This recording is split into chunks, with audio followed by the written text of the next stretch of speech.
Hi everyone, my name is Lily. I'm the book reviewer behind Utopia State of Mind, and today I'm going to bring you my October wrap up. It is December, but I'm still going to bring you my October wrap up. October was intense. If you follow me on social media, you will have seen on my wrap up posts on Instagram that are not super in depth, but I talk a little bit about my favorite books, and I also talk a little bit about what's going on in my life. I know that I start off with a segment of what I made in October. The answer is nothing. I didn't make a single thing. This has now been a streak for a while. It will be the same as well for November, but it is something I haven't really done. In October, I was still recovering from September and my unexpected kind of travel plans. Also in October, I went to the book fair, I went to some other book events, and then I also visited my family for half of October and some of November. So it was just a really busy time. I also didn't read a lot either.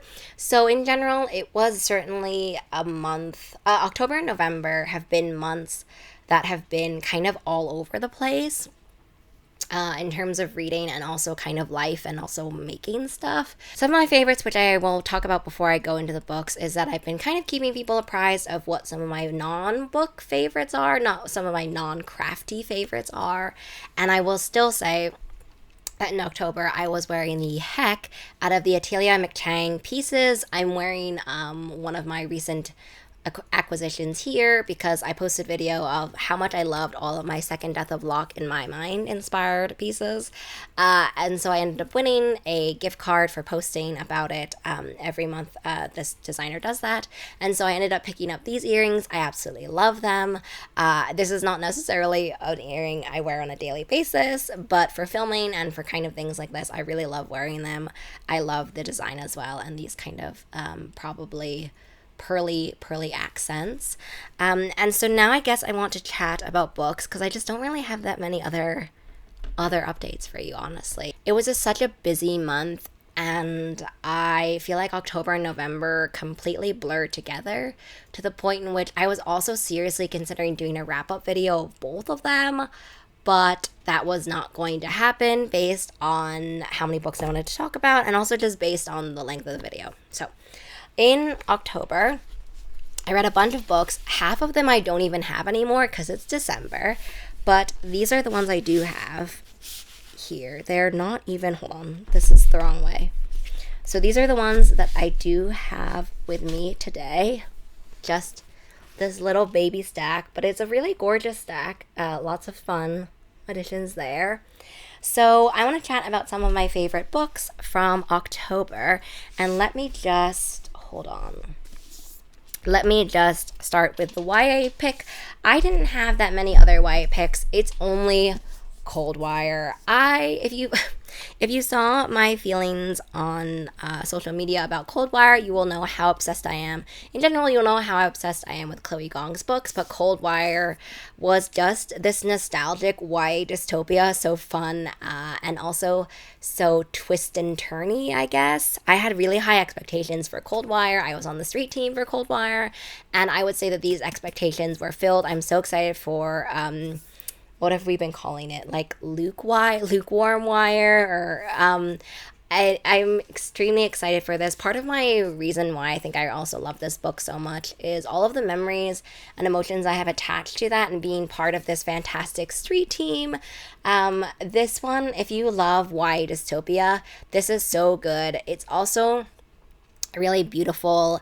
I wrote about it in my review, which I will link down below, but I really loved the way that Chloe Gong looks at the world specifically. We have this super corporate world. Obviously it talks about AI and talks about virtual spaces and virtual presences, the virtual world in general in Cold Wire. And so that's a huge theme and also a really present, timely theme. But I think the theme that I really loved the most was the way that it talks specifically about this sort of political structure within the world of Cold Wire and the way that, orphans and the way that kids who are orphaned come into the world of, what is the actual name of the...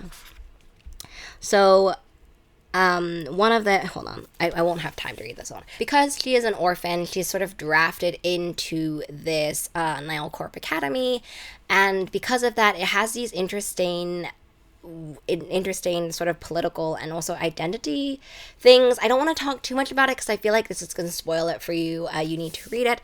But it really talks about kind of imposter syndrome. It talks about diasporic feelings, and it talks about what it feels like when you have this sense of home, and this home is different.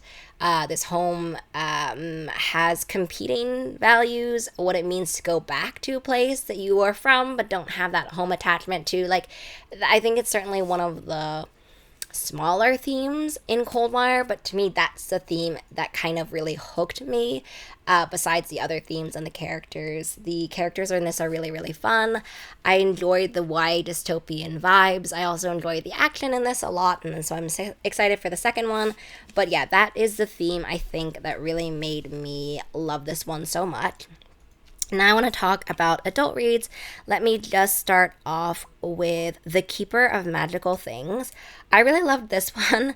I enjoyed The Teller of Small Fortunes so much. I loved that one. But The Keeper of Magical Things, loved it even more. I don't have my copy with me because I got copies for myself, and then my mom read them, and so now they're my mom's copies. So I don't have copies anymore. I guess my family collectively has copies of both of these books, but The Keeper of Magical Things is, I think what I really loved about it are the just small details.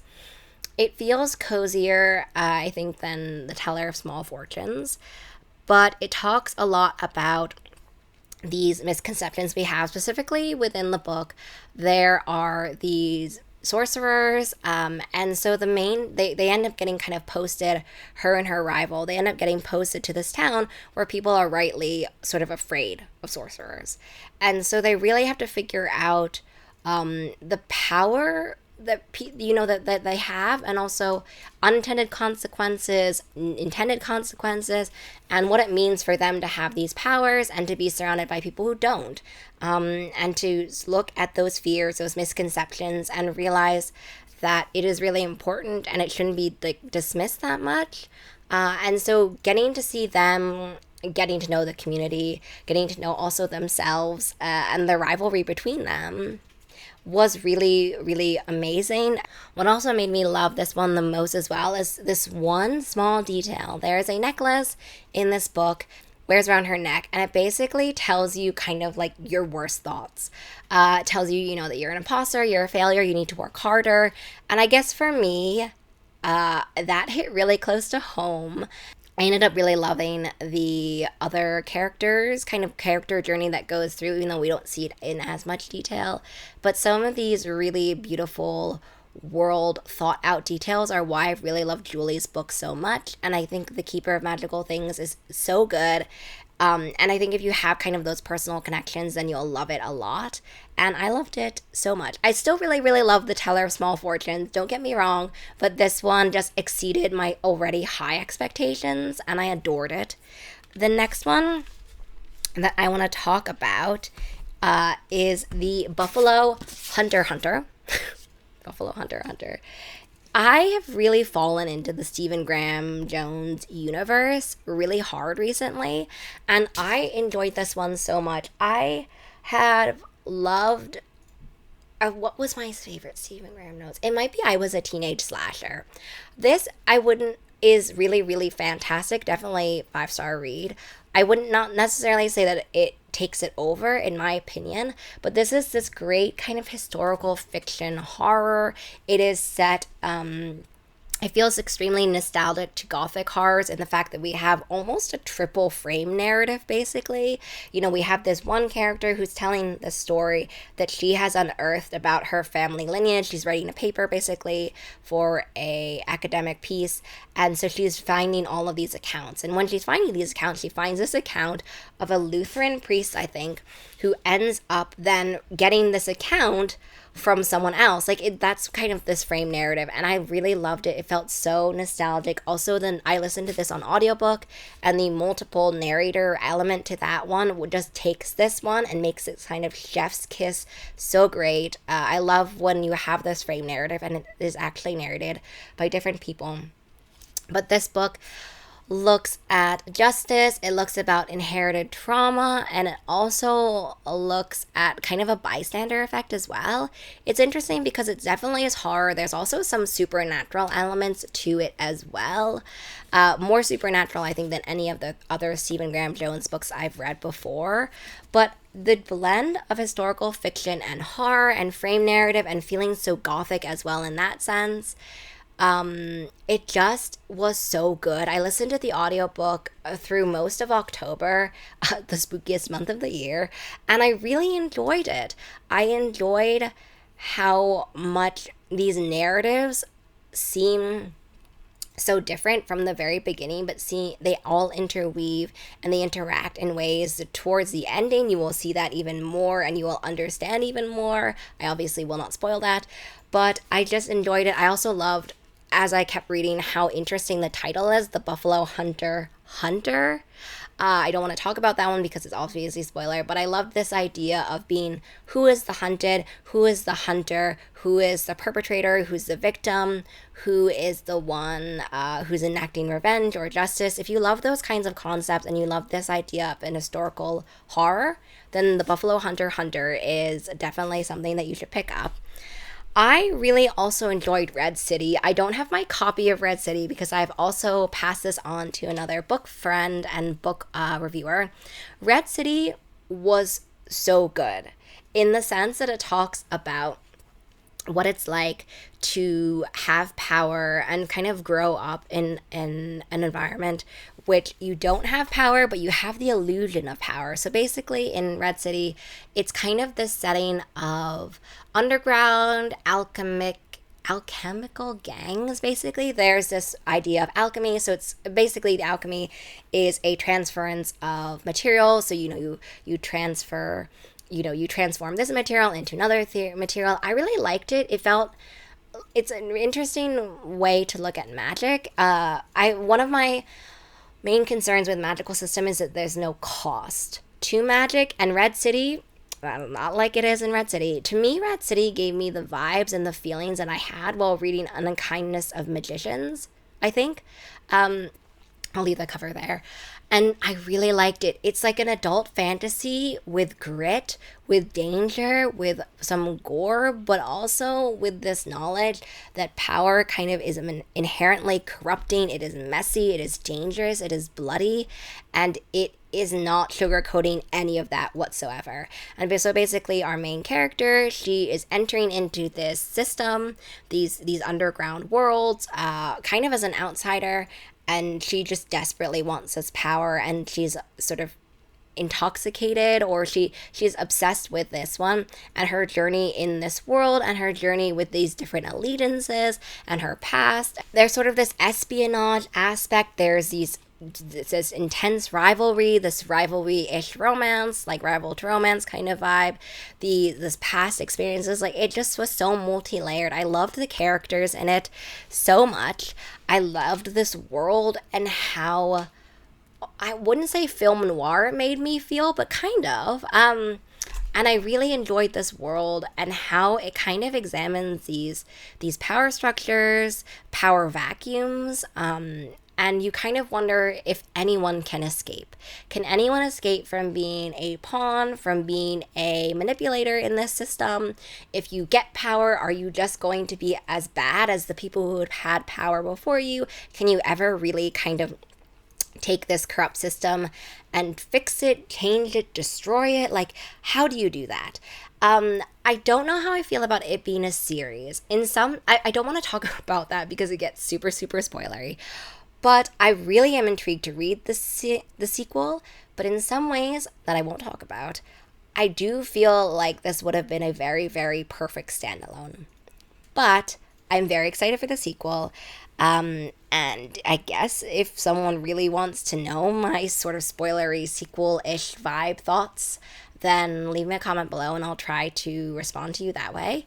And then the last book I want to talk about is A Rather Vengeful Accord. This is the Illumicrate special edition of this one. This cover is not actually the cover that you might be able to find on your bookshelf. I'll leave that cover here. But A Rather Vengeful Accord was also a Rivals to Romance. Was October the month of Rivals to Romance? I think it may be. But anyway, this one to me had kind of a Gideon the Ninth vibe, in the sense that we have, how do they actually call it? We have, was it Spires? Is this the one?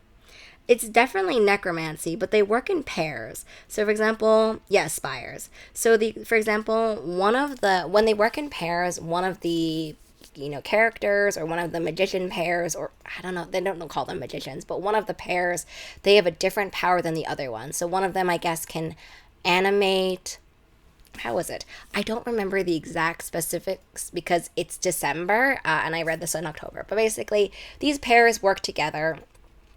In necromancy, they work together to do this, and they both want to enter this academy, but you need a pair to get into the academy. So they end up being paired together, even though they don't really want to be paired. And then they go into this academy where they're trained, and a lot of other stuff happens. But they end up getting into this academy where they're trained together, unwillingly, largely. And so the academy obviously has very dangerous consequences, and in that sense, I feel like in a lot of ways it does remind me a little bit of Gideon the Ninth, and the fact that there's necromancy. There's almost kind of a locked room vibe as well to that, because the academy is very much a kind of like, you'll leave this academy in a body bag or either in success. Those are your two options. And so I think if you like Gideon the Ninth, then you might like this one. This is not sci-fi, this one is fantasy.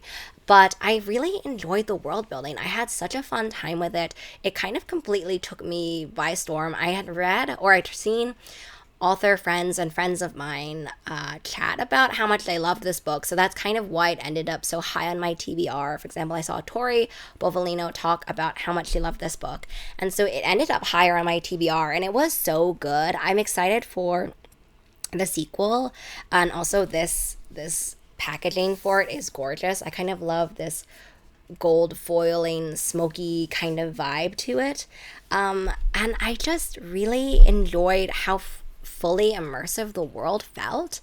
I don't know if I would not survive in this world. I don't want to be in this world at all, ever really.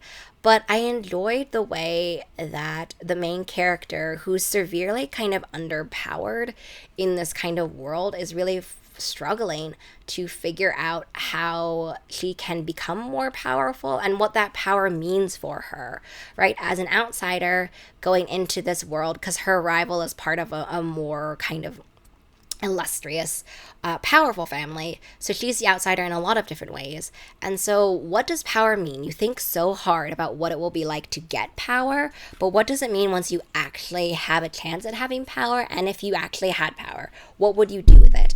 And I think if you really love that theme and you're interested in a necromancy fantasy, then you should read A Rather Vengeful Accord. So that brings me to the end of all of my favorites of October 2025. Let me know down below if you can remember what some of your favorite books were from October. And I hope to see you in the next video where I'm doing my November favorites, but also hopefully where I will not be as behind going into the rest of 2025 and 2026. So have a really great rest of your reading day, week, month, and 2025 year. And I will see you in the next video. Bye!